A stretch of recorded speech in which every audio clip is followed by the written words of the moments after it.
حج کے لیے پیدل سفر کرنا کیسا ہے؟ کیونکہ آج کل شہاب نامی نوجوان جو کیرلا سے حج کے لیے روانہ ہو رہے ہیں، اس میں کئی تفصیلات، کئی جگہ پہ استقبال وغیرہ سب باتیں چل رہی ہیں۔ اسی ضمن میں قرآن اور حدیث کی روشنی میں، کیونکہ یہ مسئلہ ابھی کا نہیں ہے، اللہ کے نبی صلی اللہ علیہ وسلم کے زمانے میں بھی، اس سے پہلے بھی یہ معاملہ پیش آیا ہے۔ ابھی آپ کے سامنے حدیث پیش کروں گا۔ سب سے پہلے ہم قرآن میں سمجھتے ہیں کیا آیا ہے۔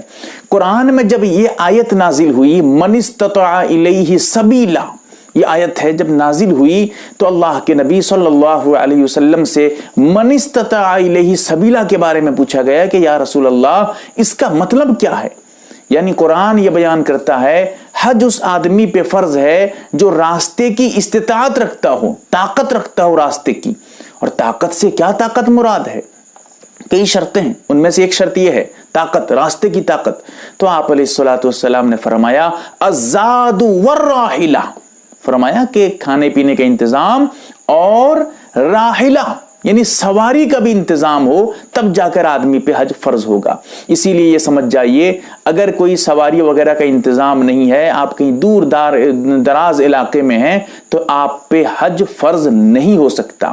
بہرحال یہ تفصیلات ہیں، اس پہ جاؤں گا نہیں، مسئلے مسائل پہ۔ اب یہاں اصل پوائنٹ پہ آتا ہوں۔ یہ تو قرآن کی آیت تھی اور اللہ کے نبی کی تفصیل تھی۔ اس کے علاوہ ایک حدیث اللہ کے نبی صلی اللہ علیہ وسلم سے مروی ہے جو مشکات شریف میں موجود ہے، حدیث نمبر 3441 پہ۔ حضرت انس رضی اللہ تعالی عنہ فرماتے ہیں، عن انس رضی اللہ تعالی عنہ قال نظرت امرات ان تمشی الی بیت اللہ فسئل النبی صلی اللہ علیہ وسلم، فرماتے ہیں کہ ایک عورت نظر مانتی ہے کہ وہ چل کر جو ہے بیت اللہ شریف جائے گی، حج کے لیے جائے گی، تو اللہ کے نبی صلی اللہ علیہ وسلم سے اس بارے میں پوچھا گیا۔ یہ تو مشکات اور ترمذی وغیرہ میں روایت ہے، لیکن پوری تفصیل سے بھی حدیث دوسری حدیث میں آیا ہے کہ حضرت عقبہ بن عامر رضی اللہ تعالی عنہ جو صحابی رسول ہیں، ان کی بہن کا واقعہ تھا۔ ان کی بہن کا واقعہ آ کر اس بارے میں خود حضرت عقبہ بن عامر جو ان کے بھائی ہیں، حضرت عقبہ بن عامر، وہ آ کر اللہ کے نبی صلی اللہ علیہ وسلم سے پوچھ رہے ہیں کہ یا رسول اللہ میری بہن نے منت مانی ہے کہ وہ جو ہے چل کر جائے گی حج کرنے کے لیے، لیکن وہ کمزور ہے، اس کے اندر اتنی طاقت نہیں ہے۔ تو آپ صلی اللہ علیہ وسلم نے فرمایا کہ اللہ تعالیٰ اس کے چلنے کا محتاج نہیں ہے، وہ تو غنی ہے، لہٰذا اس سے کہو کہ وہ سوار ہو کر جائے اور بعد میں اس کا جو کفارہ ہے وہ ادا کرے۔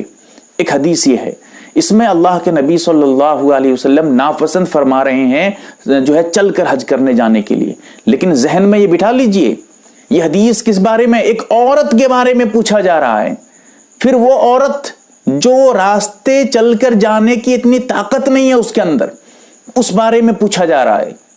اور ایک دوسری روایت جو ترمذی شریف میں موجود ہے، حدیث نمبر 1525 پر، مر رسول اللہ صلی اللہ علیہ وسلم بشیخ کبیر یحاد بین ابنیہ، یعنی اللہ کے نبی صلی اللہ علیہ وسلم ایک ایسے بوڑھے آدمی کے پاس، بہت ضعیف آدمی کے پاس سے گزرتے ہیں جس کو دونوں کندھے پہ، یعنی داہنے کندھے کو ایک اس کا بیٹا پکڑا ہوا ہے، بائیں کندھے کو ایک بیٹا پکڑا ہوا ہے، اور وہ چل چل کے جا رہا ہے دونوں کے سہارے پہ، بیٹوں کے سہارے پہ، کندھے پہ سہارا لے کر۔ تو اللہ کے نبی نے پوچھا کہ یہ کیا معاملہ ہے، یہ کیا حرکت ہے، یہ کیا ماجرا ہے؟ تو اس نے فرمایا کہ یا رسول اللہ، بیٹوں نے کہا کہ یا رسول اللہ یہ ہمارے بوڑھے باپ ہیں، انہوں نے پیدل چل کر حج کے لیے سفر کرنے کی جو ہے منت مانی ہے۔ آپ علیہ الصلوۃ والسلام نے فرمایا کہ سوار ہو کر جاؤ اور بعد میں جو منت کا کفارہ ہے وہ ادا کرو۔ دیکھیے اس حدیث میں بھی غور کریے کیا فرمایا جا رہا ہے۔ اس بوڑھے اور جو ہے بوڑھے کے بارے میں، بہت کبیر بھی، شیخن کبیر، ایک تو شیخ کا لفظ بوڑھے کے لیے، پھر کبیر کا لفظ بھی بوڑھے کے لیے، ڈبل تاکید۔ اس سے پتہ چل رہا ہے کہ بہت زیادہ بوڑھا تھا وہ۔ تو اللہ کے نبی صلی اللہ علیہ وسلم نے فرمایا سوار ہو کر جاؤ۔ اب دیکھیے ایک حدیث یہ تھی، اور حدیث آپ کو سناتا ہوں، پورے یوٹیوب پر اب تک آپ کو اس بارے میں کسی نے بتایا نہیں ہوگا۔ اگر آپ اس بارے میں پوری تفصیل جاننا چاہیں تو آپ اعلاء السنن کھول لیجئے، پوری تفصیل ملے گی آپ کو، پیدل چل کے حج کرنے کے بارے میں کیا ہے، جائز ہے، ناجائز ہے، کیا ہے، پوری ڈیٹیلز ملے گی۔ اسی سے آپ کو یہ حدیث سنا رہا ہوں، جیسا کہ ابن خزیمہ میں الترغیب والترہیب میں بھی یہ روایت मौजूद है कि अन इब्न अब्बास रदियल्लाहु तआला अन नबी सल्लल्लाहु अलैहि वसल्लम, हजरत इब्न अब्बास रदियल्लाहु तआला अन नबी करीम सल्लल्लाहु अलैहि वसल्लम ने रिवायत फरमाते हैं, क़ाला इन्न आदम अतल बैत अल्फ आनियतिन, कि हजरत हुजूर सल्लल्लाहु अलैहि वसल्लम फरमा रहे हैं कि आदम अलैहिस्सलातु वस्सलाम 1000 मर्तबा हज करने आते हैं, लम यरकब कत्तु, सवार बिल्कुल नहीं होते हैं। फिर आगे फरमाते हैं मिनल हिंद, हिंदुस्तान से सफर करके जाते हैं, अला रिजलई, चल चल कर जाते हैं, सवार बिल्कुल भी एक सेकंड के लिए भी सवार नहीं होते हैं। कत्तू अरबी का लफ्ज है, बिल्कुल हिंदुस्तान से पैदल चलकर जाते हैं। हजरत आदम अलैहिस्सलातु वस्सलाम हज करने के लिए 1000 मर्तबा, हदीस मौजूद है। इसी तरह अल्लाह के नबी सल्लल्लाहु अलैहि वसल्लम की और कई रिवायतें हैं। इन तमाम रिवायतों का खुलासा यह है, आपके सामने सिर्फ खुलासा रख रहा हूं, कोई आदमी पैदल चलकर जाने की ताकत रखता है, उसके लिए पैदल चल के जाना बिल्कुल जायज है, मना नहीं है। यानी मुखय्यर, ये जो है इख्तियार, मुखय्यर इख्तियार दिया हुआ है उसको शरीयत में, अगर वो चाहे तो सवार होकर जाए। फिर आप कहेंगे कि अल्लाह के नबी तो वो औरत को कह रहे हैं, उस बूढ़े आदमी को कह रहे हैं कि सवार होकर जाओ, तुम कहते हो कि भाई चल के जाना जायज है, सवार होकर जाने के लिए अल्लाह के नबी कह रहे हैं। जवाब यह है कि वो तो बूढ़ा आदमी था, वो तो एक माजूर औरत थी जिसके अंदर इतनी ताकत नहीं थी चल के जाए। हाँ, अगर कोई ताकतवर आदमी, उसके बारे में अल्लाह के नबी से पूछा गया हो, फिर अल्लाह के नबी ने कहा हो कि नहीं तुम भी सवार होकर जाओ, तुम क्यों चल के जा रहे हो, अगर उस बारे में हदीस हो तो बताइए। नहीं मिलेगी हदीस। खुलासा क्या है, सवार होकर जाना अल्लाह के नबी को पसंद उस आदमी के लिए था जो माजूर था, जैसे बूढ़ा था और एक औरत थी, वो भी माजूर औरत थी, इसलिए अल्लाह के नबी ने कहा सवार होकर जाओ। अगर वो ताकतवर होते मसला दूसरा होता।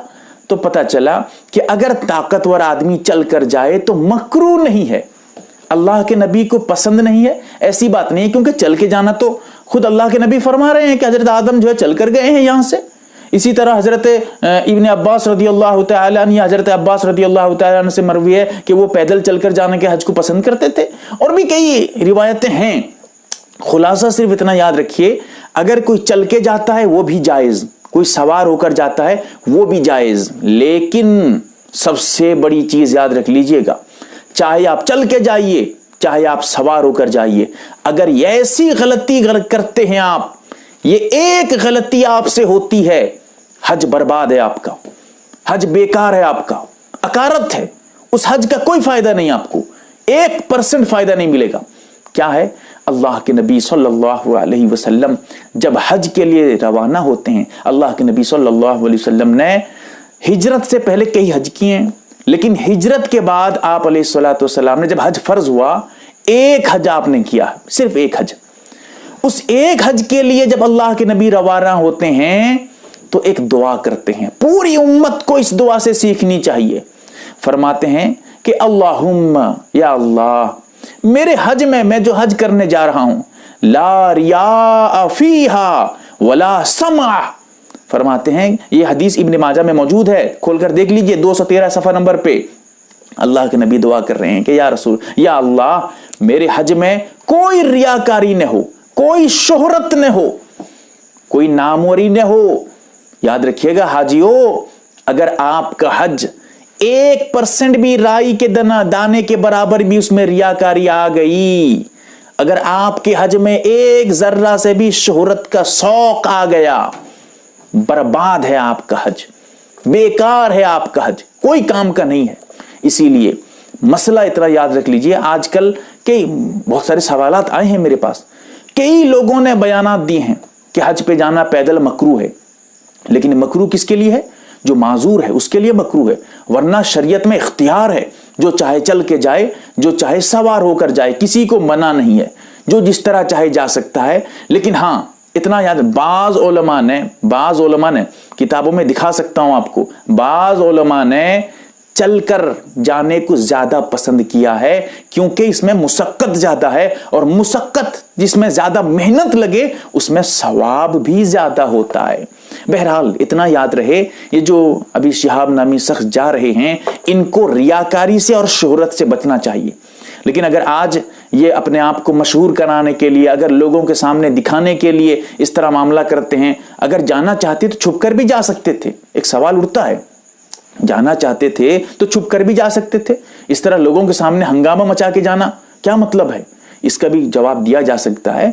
हो सकता है कि दूसरे लोगों को पैदल जाने के लिए तरगीब दे रहे हो कि तुम भी चल सकते हो हज पे, मैं जा रहा हूं, तुम क्यों नहीं जा सकते? लेकिन हाँ, हज फर्ज होगा जब सवारी मिले, जब आपके पास ताकत हो सवारी के लिए, खाने पीने सब इंतजाम और शराइत हैं, तब हज फर्ज होगा। वरना अगर बगैर फर्ज हुए हज अगर आप जाना चाहें तो पैदल भी जा सकते हैं।